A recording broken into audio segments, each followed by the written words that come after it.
Hi guys, எல்லாருக்கும் வணக்கம். தினமுமே ஏன்டா வேலைக்கு போகிறோம் அப்படின்னு சலிச்சுட்டு ஜஸ்ட் பிகாஸ் சம்பளத்துக்காக மட்டுமே பிடிக்காத ஒரு வேலையை செஞ்சுக்கிட்டு இருக்கீங்க அப்படின்னாலும், இல்லை உங்களோட ரிலேஷன்ஷிப்பில் உங்களுக்கு எந்த ஒரு இம்பார்ட்டன்ஸுமே இல்லை, மரியாதை இல்லை அப்யூஸ்லாம் இருக்குது, இருந்தாலுமே அந்த ரிலேஷன்ஷிப்பை விட்டு வெளியே வந்துட்டா இந்த சொசைட்டி என்ன நினைப்பாங்க, இல்லை தனியாக இருக்கணுமே அப்படின்னு பயந்துட்டு அந்த ரிலேஷன்ஷிப்பை கண்டினியூ பண்ணிட்டு இருக்கீங்க. இந்த மாதிரிலாம் நீங்கள் இருக்கீங்க அப்படின்னா ஜஸ்ட் திங்க் பண்ணி பாருங்கள், நீங்கள் எக்ஸ்பெக்ட் பண்ண லைஃப் இதுதானா அப்படின்னு. ஸோ நம்ம எக்ஸ்பெக்ட் பண்ண லைஃப் வேற மாதிரி இருந்திருக்கும். நம்ம இப்போ வாழ்றது கம்ப்ளீட்லி அதுக்கு ஆப்போசிட்டான ஒரு ட்ராக்ல தான் இருந்துட்டு இருக்கோம். இருந்தாலுமே அதை மாத்துறதுக்கு நம்ம எந்த ஒரு முயற்சியுமே செய்யாம இருந்துட்டு இருக்கோம். அதுக்கு முக்கியமான காரணம் என்னன்னா, we chose to settle for less. இதுவே போதும், அட்லீஸ்ட் எனக்கு இதுவாச்சும் இருக்கே அப்படின்ற ஒரு மனநிலையில நம்ம செட்டில் ஆகிடுறோம். So today's topic is why do we choose to settle for less than we deserve.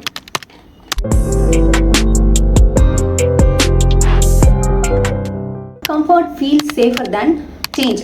அதாவது நம்மளோட பிரெயின்க்கு ஃபெமிலியரான எல்லா விஷயமுமே சேஃப் அப்படின்னு நினைக்கும். அதில் நீங்கள் ஹாப்பியாக இருக்கீங்களா, நிம்மதியாக இருக்கீங்களா, சந்தோஷமாக இருக்கீங்களா அப்படின்றதெல்லாம் அதுக்கு கணக்கு கிடையாது. உனக்கு நல்லா தெரிஞ்சிருக்கா அந்த என்விரான்மெண்ட்டு, அந்த சூழ்நிலை நல்லா தெரிஞ்சிருக்கா, அப்போ நீ சேஃபாக இருக்க. அண்ட் அன்னோனான எந்த ஒரு விஷயம்னாலுமே டேஞ்சர். புதுசாக ஒரு ரிஸ்க் எடுக்க போறீங்களா உங்கள் லைஃப்பை மாற்றுறதுக்கு, அது டேஞ்சர். ஏன்னா உங்களுக்கு அதில் எதுவுமே தெரியாது, அதனால டேஞ்சர். இந்த மாதிரி அன்ஃபெமிலியரான எல்லா விஷயத்தையுமே டேஞ்சர்னு நினைக்கும். பிகாஸ் அதை பற்றி உங்களுக்கு தெரியாது, அதனால டேஞ்சர் நினைக்கும்.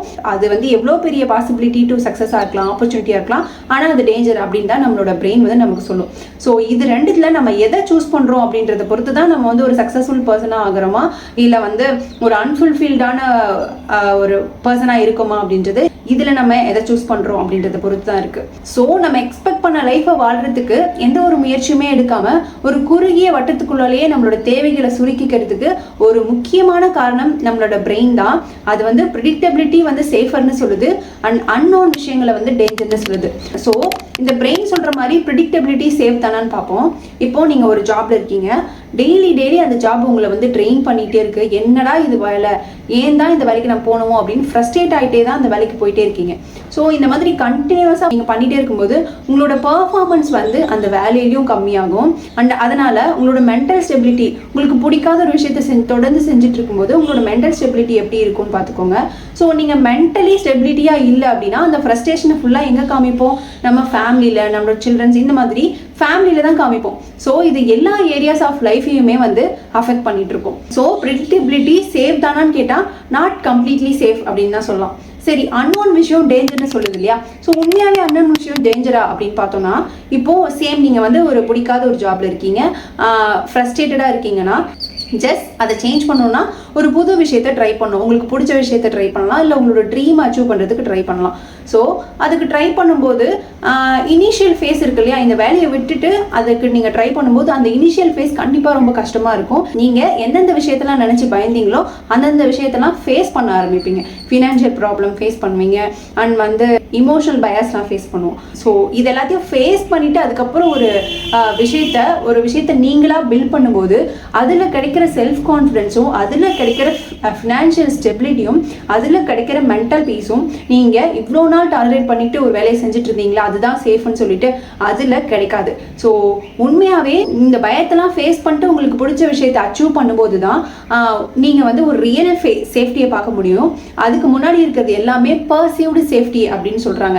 ஆக்சுவலி இந்த சேஃப்டின்னு எடுத்துக்கிட்டோம்னா ரெண்டு விதமாக இருக்குது. ஒன்று எக்ஸ்டர்னல் சேஃப்டி, இன்னொன்று இன்டர்னல் சேஃப்டி. இந்த எக்ஸ்டர்னல் சேஃப்டின்றது நீங்கள் எந்த சூழ்நிலையில் இருக்கிறீங்க, எந்த பிளேஸில் இருக்கீங்க, எந்த பீப்புள்ஸோட இருக்கீங்க அப்படின்றத பொறுத்து நீங்கள் சேஃபாக ஃபீல் பண்ணுறது எக்ஸ்டர்னல் சேஃப்டி. இன்டர்னல் சேஃப்டின்றது எந்த சூழ்நிலையில் இருந்தாலும், எந்த இடத்துல இருந்தாலும் உங்களுக்குள்ள ஒரு சேஃப்டி பில்ட் ஆகுது இல்லையா, இந்த இடத்துல இருந்தாலுமே என்னால் இதுலேருந்து வெளியே வர முடியும், என்னால் ஃபினான்ஷியல் கஷ்டம் இருந்தாலுமே நான் அதை ஹேண்டில் பண்ணி வெளியே வந்துடுவேன், எனக்கு பிடிச்ச மாதிரி ஒரு லைஃப்பை நானே அமைச்சிக்க முடியும், இந்த மாதிரி இன்டர்னலாக பில்ட் ஆகுது இல்லையா. ஸோ அதுதான் ரியல் சேஃப்டி. ஸோ நீங்கள் உங்களோட ட்ரீமை நோக்கியோ உங்களுக்கு பிடிச்ச விஷயத்தை நோக்கியோ நீங்கள் படியெடுத்து வைக்கும்போது, அதை அச்சீவ் பண்ணும்போது அந்த இன்டர்னல் சேஃப்டி உங்களுக்கு பில்ட் ஆகும். இதுக்கு முன்னாடி இருக்கிறது எல்லாமே perceived safety, that is external safety. அது ஒரு டெம்பரரியான சேஃப்டி தான், அது பெர்மனன்ட் சேஃப்டி கிடையாது. ஸோ இந்த விஷயத்தை நம்ம புரிஞ்சுக்கணும். ஸோ ப்ரிடிக்டபிலிட்டி சேஃபும் கிடையாது அண்ட் அன்னோன் விஷயம் டேஞ்சரும் கிடையாது. நம்மளோட பிரெயின் தான் அதை வந்து பயமுறுத்திட்டு இருக்கு.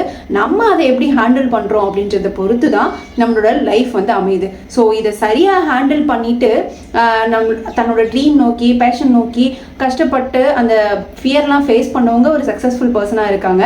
அந்த ஃபியர் வேண்டாம் எனக்கு இதுவே போதும்னு செட்டில் ஆகிறவங்க தான் வந்து அன்ஃபுல்ஃபில்டான ஒரு லைஃப்பில் அன்சாட்டிஸ்ஃபைடான ஒரு லைஃப் இருக்காங்க. இப்போ இதில் இன்னொரு கேட்டகரி இருக்காங்க. எனக்கு இந்த ஜாப் பிடிச்சிருக்கு, எனக்கு இவ்வளோ சம்பளம் போதும், இதில் நான் ஹாப்பியாக இருக்கேன், இதில் எனக்கு எந்த பிரச்சனையும் இல்லை அப்படின்னு இருக்காங்கன்னா தட் இஸ் சக்ஸஸ்ஃபுல் லைஃப். அதில் பிரச்சனையே கிடையாது. ஆனால் எனக்கு ஒரு ட்ரீம் இருக்குது, அதை நான் கிராஸ் பண்ணி போகணுன்னா நிறைய பிரச்சனையை ஃபேஸ் பண்ணணும், நிறைய ப்ராப்ளம்ஸ் ஃபேஸ் பண்ணணும், ஃபினான்ஷியலி நான் ரொம்ப கஷ்டப்படுவேன், எனக்கு இருக்கிறதும் இல்லாமல் போயிடும் அப்படின்னு பயந்துக்கிட்டு நீங்கள் ஒரு ட்ரீம் அச்சீவ் பண்ணாமல் இருக்கீங்கன்னா அவங்களுக்கு நான் சொல்கிற விஷயம் தான் இது எல்லாமே. ஸோ நீங்கள் வந்து ஒரு புது ரிஸ்க் எடுக்க பயந்துட்டு ஒரு குறுகிய விஷயத்துக்கு செட்டில் ஆகுறீங்க அப்படின்னா நான் சொல்கிற விஷயம் என்னன்னா அன்னோன் விஷயம் கண்டிப்பாக ஹர்ட் ஆகலாம். உங்களோட பிரெயின் பயமுறுத்துற மாதிரி அன்னோன் விஷயம் வந்து உங்களை ஹர்ட் பண்ணுற விஷயமா இருக்கலாம். உண்மையாகவே நீங்கள் அதை ஃபேஸ் பண்ணும்போது நிறைய வந்து லாஸ் ஃபேஸ் பண்ணலாம், ஃபெயிலியர் ஃபேஸ் பண்ணலாம். அதுக்கு பயந்துட்டு நீங்கள் ஸ்டெப் எடுக்காமல் இருக்கீங்கன்னா ஸோ அதுவுமே நீங்கள் வந்து ஒரு டேஞ்சரான பிளேஸில் இருக்கீங்க அப்படின்றது தான் அர்த்தம். ஸோ அது வந்து ஸ்லோ பாய்சன் மாதிரி உங்களை ஸ்லோலி கில் பண்ணிட்டு இருக்கும். பட் நீங்கள் அந்த அன்னோன் டேஞ்சரை ஃபேஸ் பண்ணும்போது உங்களையே அறியாமல் உங்களுக்குள்ள ஒரு செல்ஃப் கான்ஃபிடென்ட் வரும். ஸோ எந்த ஒரு சூழ்நிலையில் நீங்கள் அந்த மாதிரி ஒரு எதுவுமே இல்லாத ஒரு சூழலில் உங்களை கொண்டு போய் விட்டாலுமே அந்த செல்ஃப் கான்ஃபிடென்ஸ் உங்களை வந்து மேலே கொண்டு வரதுக்கு உங்களை நீங்களே வந்து பூஸ்ட் பண்ணிக்க முடியும். என்னால் இதை பண்ண முடியும், என்னால் இதை செய்ய முடியும் அப்படின்ற கான்ஃபிடென்ட் உங்களுக்கு வரும். ஸோ அதுக்கப்புறம் நீங்கள் பில்ட் பண்ணக்கூடிய எந்த ஒரு ஃபினான்ஷியலோ ஃபேமிலியோ இல்லை உங்கள் மென்டல் ஸ்டெபிலிட்டியோ பர்மனெண்ட்டாக இருக்கும். அண்ட் வந்து அல்டிமேட் ஃப்ரீடம், அல்டிமேட் பீஸ் உங்களுக்கு கிடைக்கும். அதுக்கு முன்னாடி இருக்கிறது எல்லாமே பர்சீவ்டு சேஃப்டி தான். அது வந்து ரொம்ப ரொம்ப டெம்பரரியான விஷயம். ஸோ நீங்கள் வந்து எனக்கு பயமாக இருக்குது, நான் இருக்கிறதையும் இழந்துருவேன் அப்படின்றதுக்காக நான் வந்து என்னோட ட்ரீமை நோக்கி போகாமல் இருக்கேன், எனக்கு பிடிச்ச விஷயத்த செய்யாமல் இருக்கேன் அப்படின்னா ஜஸ்ட் ட்ரை இட் அவுட். அதுக்கு இம்மீடியட்டாக ஜஸ்ட்டு நீங்கள் ஒரு விஷயத்துலேருந்து ஜம்ப் அவுட் ஆகாமல் அதுக்கு ப்ராப்பரான ஒரு பிளான் பண்ணிவிட்டு ப்ராப்பரான ஒரு ஃபினான்ஷியல் ஸ்டேட்டஸை வந்து ரெடி பண்ணிவிட்டு அதுக்கப்புறம் அதுலேருந்து பிளான் பண்ணி சிங்கிள் ஸ்டெப்பாக எடுத்து வச்சு போகும்போது உங்களால் அந்த விஷயத்தை வந்து மாற்ற முடியும். So don't ever settle for less if you want to fly over the sky. Thank you to all.